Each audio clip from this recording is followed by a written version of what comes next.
Hello दोस्तों, स्वागत है आपका हमारे चैनल यूपी एग्जाम क्विज़र में।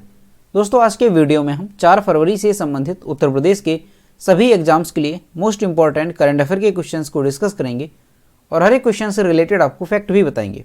और वीडियो के अंत में हम आपसे एक क्वेश्चन भी पूछेंगे जिसका जवाब आपको कमेंट बॉक्स में देना है। और अगर आपको इसकी PDF डाउनलोड करनी है तो इसकी PDF आप हमारे टेलीग्राम ग्रुप से डाउनलोड कर सकते हैं। टेलीग्राम ग्रुप की लिंक आपको वीडियो के डिस्क्रिप्शन में मिल जाएगी।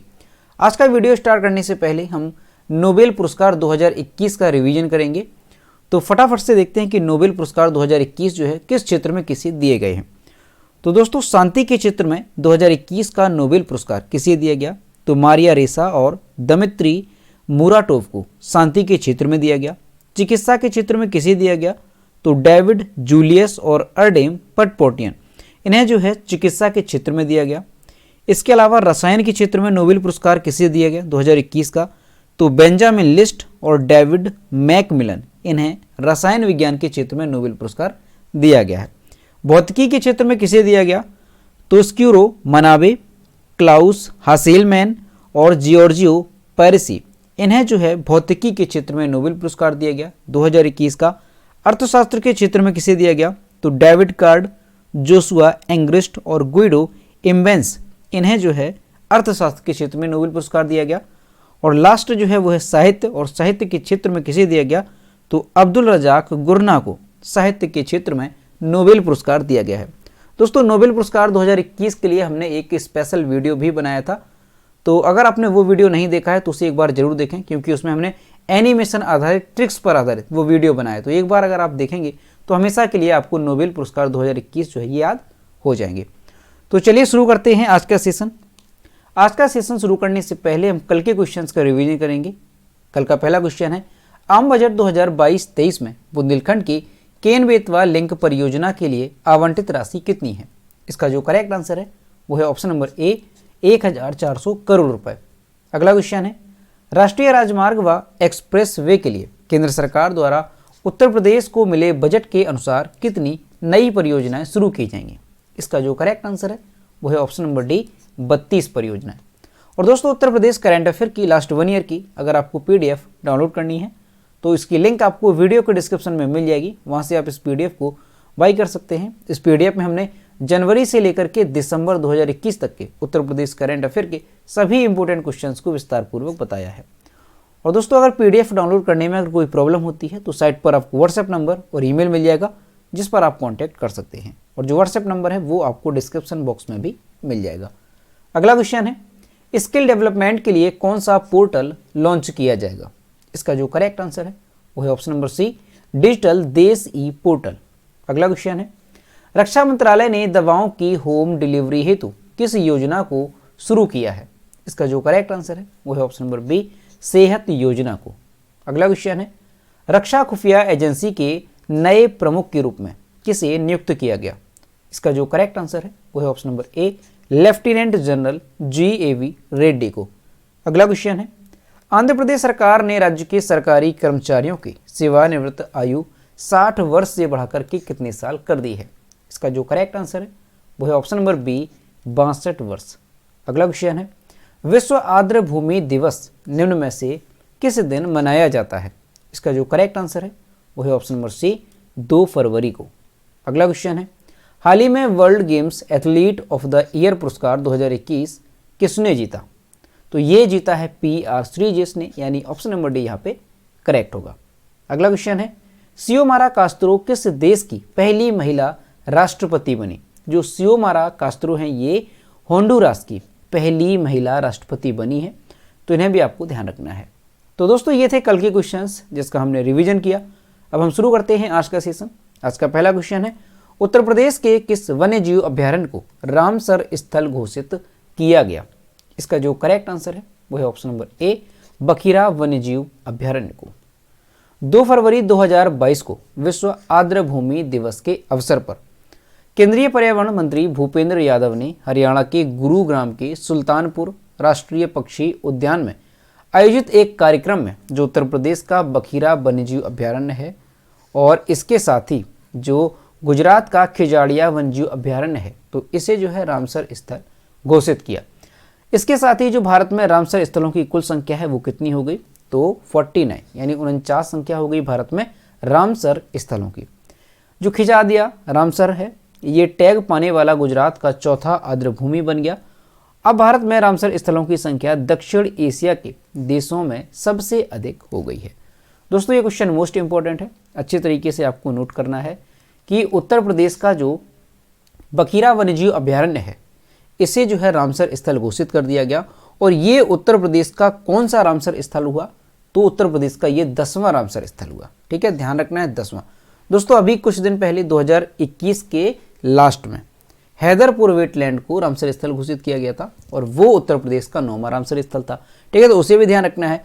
अब दोस्तों उत्तर प्रदेश में जो 10 रामसर स्थल हुए हैं तो वो 10 रामसर स्थल कौन कौन से हैं, तो वो भी आपको पता होने चाहिए। तो कौन कौन से हैं, तो ऊपरी गंगा नदी ब्रज घाट से नरौरा खिंचाव, दूसरा है नवाबगंज पक्षी अभ्यारण्य जो कि उन्नाव में है, तीसरा है सांडी पक्षी अभ्यारण्य जो कि हरदोई में है, चौथा है समसपुर पक्षी अभ्यारण्य जो कि रायबरेली में है, पांचवा है समन पक्षी अभ्यारण्य जो कि मैनपुरी में है, छठवां है पार्वती अर्गा पक्षी अभ्यारण्य जो कि गोंडा में है, और सातवां है सरसई नावर झील जो कि इटावा में है, और आठवां है सुर सरोवर झील या कीठम झील जो कि आगरा में है, और 9वां बनाता है हैदरपुर वेटलैंड, और 10वां बन गया है बखीरा वन्यजीव अभ्यारण्य। और ये कहाँ पर है, तो ये उत्तर प्रदेश के संत कबीर नगर में स्थित है।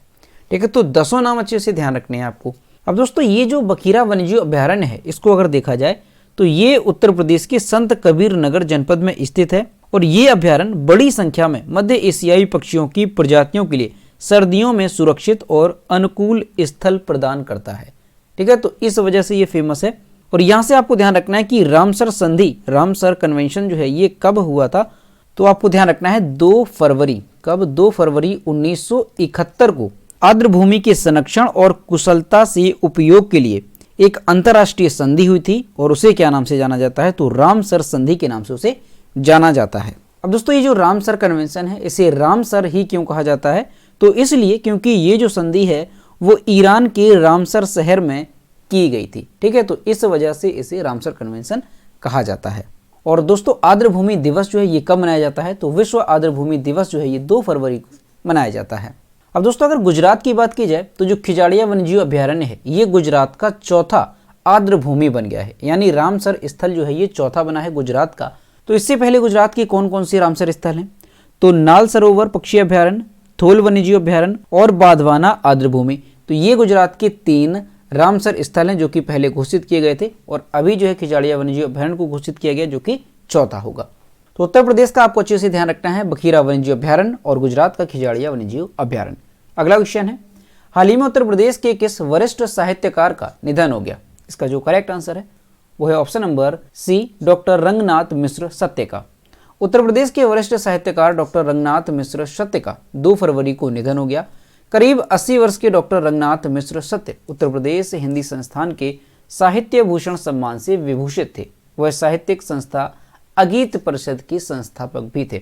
तो आपको अच्छे से ध्यान रखना है कि अभी हाल ही में उत्तर प्रदेश के वरिष्ठ साहित्यकार डॉक्टर रंगनाथ मिश्र सत्य का 2 फरवरी को निधन हो गया। कितनी वर्ष में, तो 80 वर्ष की उम्र में इनका निधन हो गया, और ये साहित्यिक संस्था अगीत परिषद के संस्थापक थे।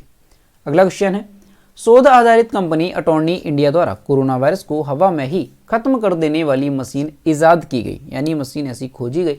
यह कंपनी उत्तर प्रदेश में कहाँ स्थित है। इसका जो करेक्ट आंसर है वो है ऑप्शन नंबर डी, नोएडा में। इस तरह का एक उपकरण तैयार किया गया जो हवा को 24 घंटे तक बिल्कुल शुद्ध किसी भी तरह के वायरस और बैक्टीरिया के प्रसार से मुक्त रखता है। नोएडा की शोध आधारित कंपनी अटॉर्नी इंडिया पर्यावरण के क्षेत्र में मददगार उपकरणों पर काम करती है। इन्होंने अस्पताल, path lab, hotel, cinema hall जैसे हाई रिस्क सार्वजनिक स्थानों पर वायरस और बैक्टीरिया के प्रसार को रोकने के लिए एक एंटी एयर डिटॉक्सिनेशन उपकरण तैयार किया है जो कोरोना वायरस वायुजनित बैक्टीरिया को हवा में ही नष्ट कर संक्रमण के प्रसार को रोकता है। तो दोस्तों आपको अच्छे से ध्यान रखना है कि इस तरह का जो उपकरण है वो कहाँ पर विकसित किया गया, कहाँ पर तैयार किया गया, तो नोएडा में ये तैयार किया गया। एक कंपनी है अटॉर्नी इंडिया, ठीक है, यहाँ पर इसे तैयार किया गया।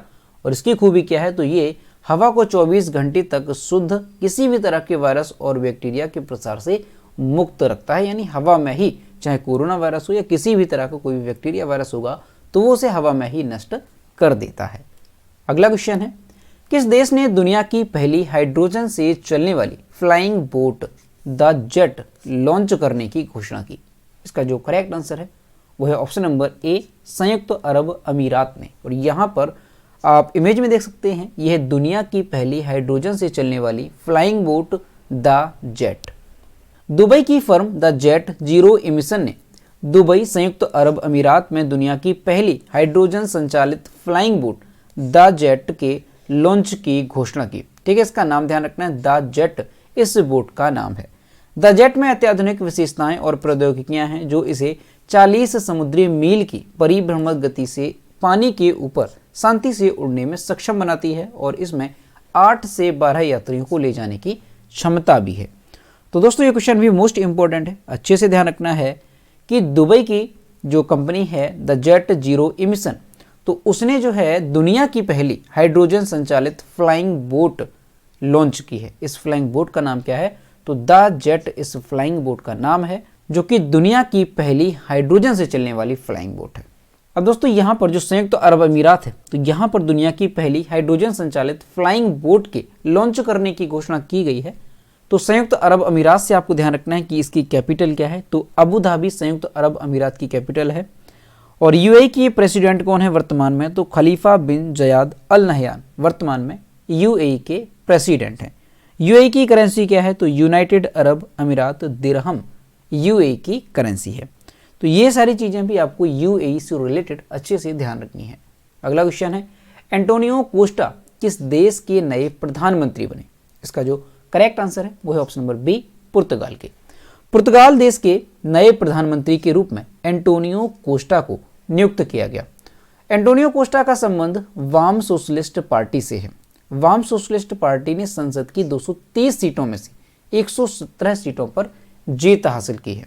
और दोस्तों ये जो एंटोनियो कोस्टा है, ये पहली बार 26 नवंबर 2015 को पुर्तगाल के प्रधानमंत्री बने थे। और ये इस बार जो है 119वें, यहाँ पर क्या होगा, 119वें प्रधानमंत्री के रूप में कार्यरत रहेंगे। तो क्वेश्चन काफी इंपॉर्टेंट है। क्यों इंपॉर्टेंट है? क्योंकि जो पुर्तगाल के नए प्रधानमंत्री बने हैं एंटोनियो कोस्टा, ये भारतीय मूल के हैं। तो इस वजह से इनका नाम आपको ध्यान रखना है कि भारतीय मूल के हैं एंटोनियो कोस्टा, और ये पुर्तगाल के फिर से प्रधानमंत्री के तौर पर नियुक्त किए गए हैं। अब दोस्तों अगर पुर्तगाल की बात की जाए तो पुर्तगाल की कैपिटल क्या है? तो लिस्बन पुर्तगाल की कैपिटल है। पुर्तगाल की करेंसी क्या है? तो यूरो पुर्तगाल की करेंसी है। और पुर्तगाल के वर्तमान में राष्ट्रपति कौन है? तो मार्सेलो रेबेलो डी सोसा वर्तमान में पुर्तगाल के राष्ट्रपति हैं। और प्रधानमंत्री कौन बन गए?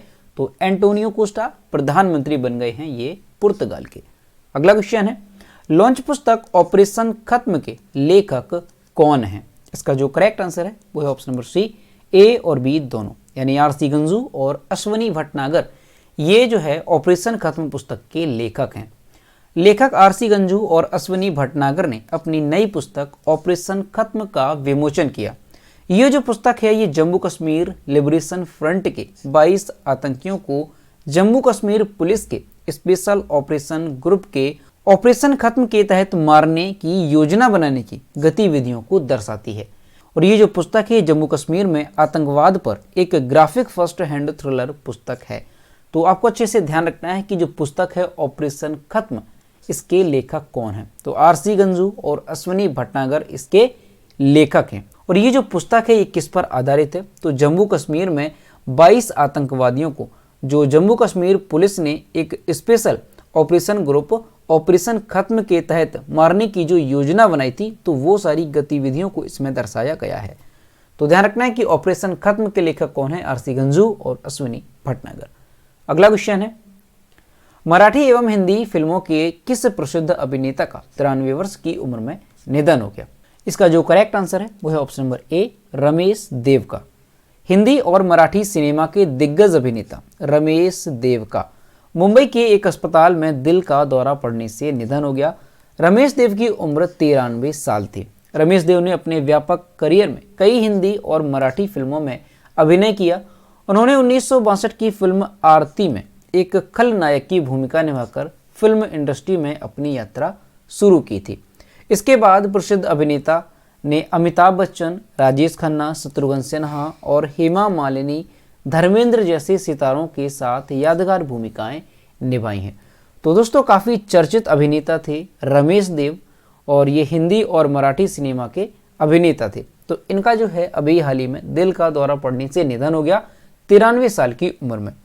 तो आपको अच्छे से ध्यान रखना है कि अगर पूछा जाए कि हाल ही में रमेश देव का निधन हुआ, ये किस क्षेत्र से संबंधित थे, तो ये एक फिल्म अभिनेता थे। अगला क्वेश्चन है, निम्न में से किस भारतीय स्टार को प्रतिष्ठित लॉरेंस विश्व खेल पुरस्कार में ब्रेक थ्रू पुरस्कार के लिए नामांकित किया गया? इसका जो करेक्ट आंसर है वो है option number B, Neeraj Chopra को। भारतीय भाला फेंक स्टार नीरज चोपड़ा को प्रतिष्ठित लॉरेंस विश्व खेल पुरस्कार में ब्रेक थ्रू पुरस्कार के लिए नामांकित किया गया। इसमें एम्मा रादुकानु और सिमोन बिलेस समेत 6 खिलाड़ी दौड़ में हैं। इस साल पुरस्कारों के 7 वर्गों के लिए नामांकन दुनिया भर के 1300 से अधिक प्रमुख खेल पत्रकारों और प्रसारकों ने चुने हैं। विजेता का चयन लॉरेंस विश्व खेल अकादमी मतदान के द्वारा करेगी, जिसमें 71 महान खिलाड़ी शामिल हैं। तो दोस्तों जो नीरज चोपड़ा हैं, इन्हें जो है प्रतिष्ठित लॉरेंस विश्व खेल पुरस्कार में ब्रेक थ्रू पुरस्कार के लिए नामांकित किया गया है। और इस पुरस्कार को पाने की दौड़ में कितने खिलाड़ी हैं? तो 6 खिलाड़ी इस पुरस्कार को पाने की दौड़ में हैं। इनमें से एम्मा रादुकानु और सिमोन बिलेस भी शामिल हैं। अगला क्वेश्चन है, किसने टाटा स्टील शतरंज टूर्नामेंट 2021 जीता? इसका जो करेक्ट आंसर है वो है option number A, Magnus Carlsen ने। तो दोस्तों टाटा स्टील शतरंज टूर्नामेंट का 2021 का जो खिताब है वो किसने जीता? तो मैग्नस कार्लसन ने ये खिताब जीता है। और जो मैग्नस कार्लसन है, इन्होंने नीदरलैंड देश के विज्ग ऑन जी को हराया है और उन्हें हरा करके इस पुरस्कार को उन्होंने जीता है। यह मैग्नस कार्लसन की 8वीं जीत है। टाटा स्टील शतरंज टूर्नामेंट का 85वां शतरंज टूर्नामेंट 13 से 29 जनवरी 2023 को होगा। तो दोस्तों आपको अच्छे से ध्यान रखना है कि टाटा स्टील शतरंज टूर्नामेंट 2021 का खिताब किसने जीता? तो विश्व champion grand master Magnus Carlsen ने टाटा स्टील शतरंज टूर्नामेंट 2021 का खिताब जीता है। और इन्होंने किसे हराया? तो नीदरलैंड के विज्ग ऑन जी को हरा करके ये पुरस्कार जीता है। और अगला जो टूर्नामेंट है 85वां, वो कब होगा? तो 13 से 29 फरवरी 2023 को इसका आयोजन किया जाएगा।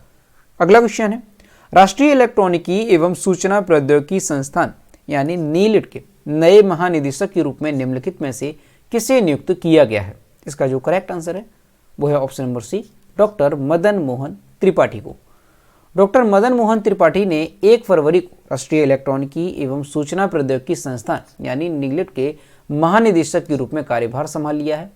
यह संस्थान भारत सरकार के इलेक्ट्रॉनिक्स और सूचना प्रौद्योगिकी मंत्रालय के तहत एक स्वायत्त निकाय है। नीलिट में कार्यभार संभालने से पहले जो डॉक्टर मदन मोहन त्रिपाठी हैं, ये नई दिल्ली स्थित दिल्ली प्रौद्योगिकी विश्वविद्यालय यानी DTU में बतौर प्रोफेसर काम कर रहे थे। DTU में मदन मोहन त्रिपाठी आंतरिक गुणवत्ता आश्वासन प्रकोष्ठ के डायरेक्टर के तौर पर भी काम कर चुके हैं। तो दोस्तों आपको अच्छे से ध्यान रखना है कि राष्ट्रीय इलेक्ट्रॉनिकी एवं सूचना प्रौद्योगिकी संस्थान नीलिट के महानिदेशक कौन बन गए हैं? तो डॉक्टर मदन मोहन त्रिपाठी इसके महानिदेशक बन गए हैं। और दोस्तों ये नीलिट क्या है? तो ये राष्ट्रीय इलेक्ट्रॉनिकी एवं सूचना प्रौद्योगिकी संस्थान है, जिसके माध्यम से आप लोग CCC का जो कोर्स होता है वो करते हैं। तो इसी के माध्यम से वो किया जाता है। तो दोस्तों ये थे 4 फरवरी से संबंधित उत्तर प्रदेश के सभी एग्जाम्स के लिए मोस्ट इंपॉर्टेंट करंट अफेयर के क्वेश्चन जो कि हमने डिस्कस किए। अब हम देखते हैं कल के वीडियो का क्वेश्चन जो हमने आपसे पूछा था। तो यह कल के वीडियो का क्वेश्चन जो हमने आपसे पूछा था, दुनिया का दूसरा सबसे बड़ा इस्पात उत्पादक देश कौन बन गया? इसका जो करेक्ट आंसर था वो ऑप्शन नंबर बी था, भारत। और लगभग सभी स्टूडेंट्स ने इसके सही जवाब किए। और मैं आपसे हर रोज कहता हूं कि जो भी क्वेश्चन आपसे पूछा जाए तो सभी लोग क्वेश्चन का आंसर जरूर किया करो। तो ये है आज का क्वेश्चन, भारत के किस राज्य में देश का पहला जियोलॉजिकल पार्क बनाने की घोषणा की गई? ऑप्शन नंबर ए है महाराष्ट्र, बी है तमिलनाडु, सी है मध्य प्रदेश और डी है राजस्थान। तो इसका जो भी करेक्ट आंसर है वो आपको कमेंट बॉक्स में बताना है। तो दोस्तों अगर आपको आज का वीडियो पसंद आया हो तो वीडियो को लाइक करें, अपने दोस्तों के साथ शेयर करें और अगर अभी तक हमारे चैनल पर नए हैं तो चैनल को सब्सक्राइब करना ना भूलें। साथ ही बेल आइकन को भी प्रेस करें ताकि टाइम टू टाइम नोटिफिकेशन आप तक पहुंचता रहे। तो मिलते हैं नेक्स्ट वीडियो में। Thank you.